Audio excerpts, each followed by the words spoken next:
আসসালামু আলাইকুম প্রিয় শিক্ষার্থীরা, কেমন আছো তোমরা? আশা করি সবাই ভালো আছো। আমার গণিত ক্লাসে তোমাদেরকে সবাইকে স্বাগতম। আমি শাহানা আক্তার তোমাদের সাথে আছি। আজকে আমি প্রাথমিক গণিত বিষয়ে পঞ্চম শ্রেণীর নবম অধ্যায়ে শতকরা নিয়ে আলোচনা করব। আজকে আলোচনা করব আমরা ভগ্নাংশকে শতকরায় কিভাবে প্রকাশ করব এবং কিভাবে আমরা প্রতীক লিখব। তাহলে আমরা গত ক্লাসেও এটা আলোচনা করেছিলাম। এটা একটা শতকরা একটা ভগ্নাংশ যার হর হয় প্রতি ক্ষেত্রে 100। তাহলে এইখানে দেখতে পাচ্ছি একটা ভগ্নাংশ 100 ভাগের 24। তো এটা হর 100 আছে এবং উপরে লব আছে 24। কেমন, তাই না? তাহলে এখন আমরা শতকরায় প্রকাশ করলে একদম সহজে লিখতে পারি। 100 ভাগের 24 মানে হলো শতকরা 24। তাহলে উপরে লবটাকে লিখে 100 এর জন্য একটা প্রতীক ব্যবহার করে দিলে এটা শতকরায় প্রকাশ হয়ে গেছে। বন্ধুরা দেখতে পেয়েছো, একদম সহজে লিখে ফেলছি। তাহলে এখন দ্বিতীয় প্রশ্নে চলে যাই। এখানে আছে একটা ভগ্নাংশ 4 ভাগের 3। কত আছে? 4 ভাগের 3 আছে।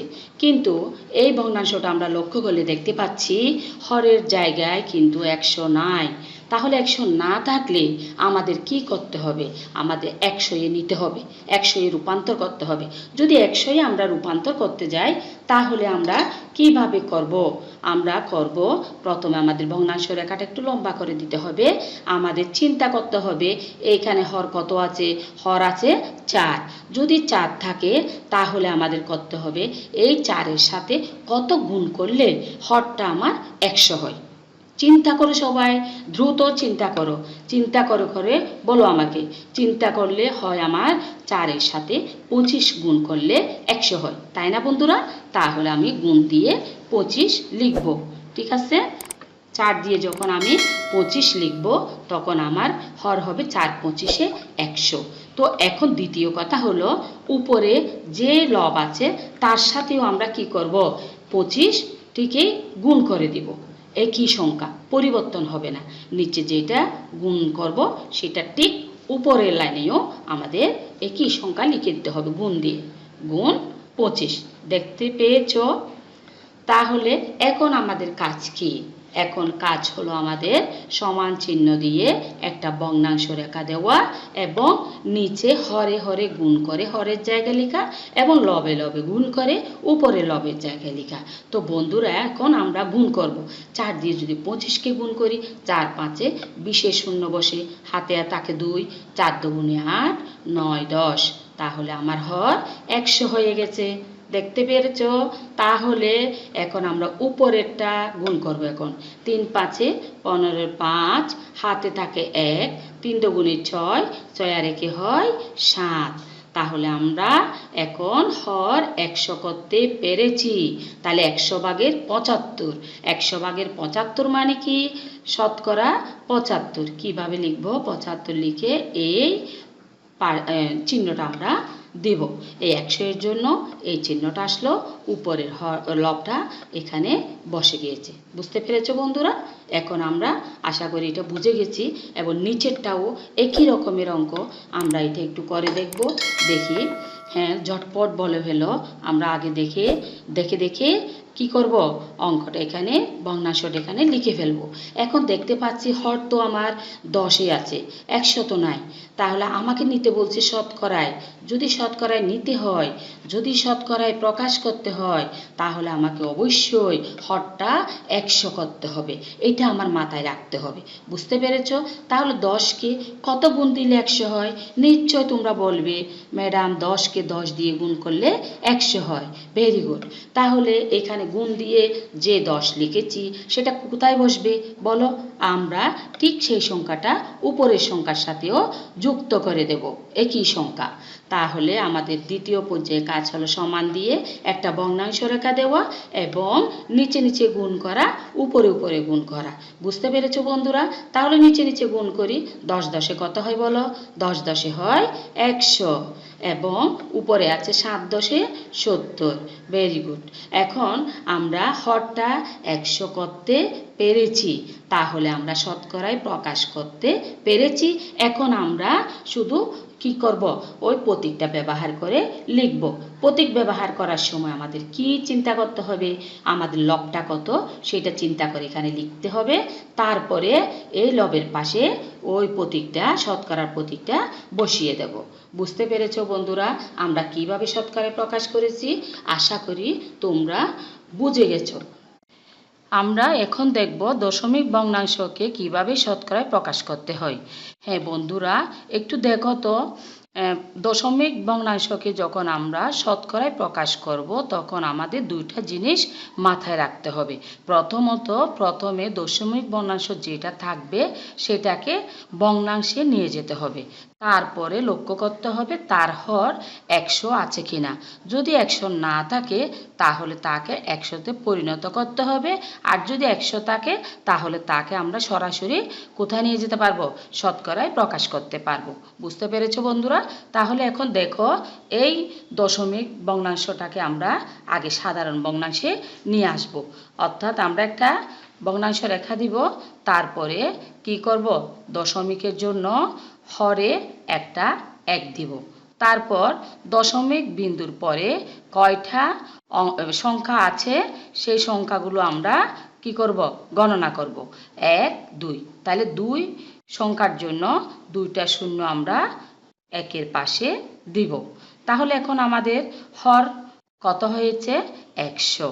তাহলে এখন দেখি দশমিক এটার জন্য আমরা 1 এবং 2 অঙ্কের জন্য 2 শূন্য বসিয়েছি। তাহলে এখন আর থাকে এখানে রইল কত দেখো তো, দশমিক যদি চলে যায় তাহলে রইল 54। এই 54টা আমরা এখানে উপরে লব হিসেবে লিখে ফেলব। বুঝতে পেরেছো বন্ধুরা? তাহলে এখন শতকরাও হয়ে গেছে এবং ভগ্নাংশেও পরিণত হয়ে গেছে। কিভাবে হয়েছে? আমাদের শতকরায় প্রকাশ করতে গেলে কি করতে হয়? হর হতে হয় 100। তাহলে 100 হয়ে গেছে। তাহলে 100/54 সমান কি? 100/54 সমান হলো শতকরা 54। বুঝতে পেরেছো বন্ধুরা? তাহলে আমরা এইভাবে শতকরায় প্রকাশ করব। এবার দেখি আমরা 2 নম্বর প্রশ্নটা আমরা কিভাবে করব। এখানে আছে 0.3। 0.3। তাহলে প্রথমে আমাদের ভগ্নাংশে প্রকাশ করতে হবে। ভগ্নাংশে প্রকাশ করতে গেলে আমাদের কি করতে হয়? একটা ভগ্নাংশ রেখা দেব, তারপরে দশমিকের জন্য কি দেব? একটা 1 দিব। ভগ্নাংশ রেখার নিচে একটা 1 দিব। তারপর দশমিকের পরে কয়টা সংখ্যা আছে বা কয়টা অঙ্ক আছে আমার এটা দেখতে হবে। তাহলে আমার সংখ্যা আছে একটা। বুঝতে পেরেছ? তাহলে 3। 3-এর জন্য আমি এখানে একটা শূন্য দেব। একটা সংখ্যার জন্য একটা শূন্য। বুঝতে পেরেছ? তাহলে এখন এই দশমিক বিন্দু চলে গেছে। তাহলে রইল 3। এই 3টা উপরে লব হিসেবে বসবে। এখন দেখব, আমরা যেহেতু শতকরায় নিয়ে যাচ্ছি, শতকরায় প্রকাশের শর্ত হলো তার হর হতে হবে 100। তাহলে এখানে আমরা হর দেখতে পাচ্ছি কত? 10। তাহলে আমরা তো এখনো শতকরায় পৌঁছাতে পারি নাই। তাহলে আমরা শতকরায় নিতে হলে আমাদের কি করতে হয়? হরকে অবশ্যই 100-এ রূপান্তর করতে হয়। তাহলে এখন চিন্তা করো, হর যদি 10 থাকে তার সাথে কত গুণ করলে, আমরা তো আগের পাঠে দেখেছি হর যদি 100 না থাকে তাহলে সেই সংখ্যার সাথে যত গুণ করতে হয় তত গুণ করে তাকে 100-তে নিতে হয়। তাহলে এখন 10-এর সাথে আমরা কত গুণ করলে 100 হয় বলো তো বন্ধুরা? দেখি চিন্তা করো সবাই। হ্যাঁ বন্ধুরা, তোমরা বলবে 10-এর সাথে 10 গুণ করলে 100 হয়, তাই না বন্ধুরা? হ্যাঁ, তাহলে এখন আমরা নিচে হরের সাথে যেই সংখ্যাটি গুণ করেছি ঠিক সেই সংখ্যাটি কোথায় লিখব বন্ধুরা? আমরা সেই সংখ্যাটি গুণ দিয়ে উপরেও লিখে দিব, তাই না বন্ধুরা? তারপরে কি করব, আমরা হরের সাথে গুণ করে হরের জায়গায় লিখব 10 10-এ কত হয় বন্ধুরা? 100। 10 10-এ 100। তাহলে উপরে লবের সাথে লব গুণ করো, 3 10-এ 30। হ্যাঁ বন্ধুরা, এখন আমরা প্রতীক ব্যবহার করে কিভাবে লিখব? 100/30 সমান কি? শতকরা 30। তাই না বন্ধুরা? সবাই আশা করি বুঝছো। এখন দেখি নিচের অঙ্কটা আমরা কিভাবে করব। দেখি ভগ্নাংশ রেখা দিব, তারপরে কি করব বন্ধুরা, তারপরে আমরা দশমিকের জন্য কি দিব, হ্যাঁ, এক।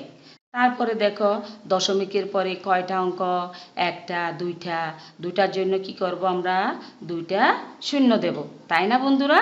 এখন দেখি, এখন দশমিকের জন্য তো আমরা এখানে এক নিয়েছি এবং দশমিকের পরে সংখ্যা দুইটার জন্য আমরা দুইটা শূন্য দিয়েছি, তাহলে এই দশমিক বিন্দু চলে গেছে।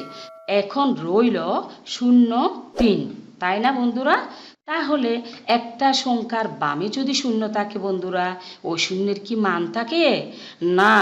তাহলে মান না থাকলে এই শূন্য তো আমরা লিখব না। তাহলে রইল কত? রইল 3। Very good.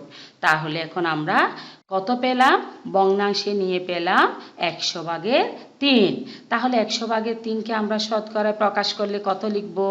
শতকরা 3 লিখব, এইভাবে। কেমন বন্ধুরা? তোমরা কি বুঝে গেছো?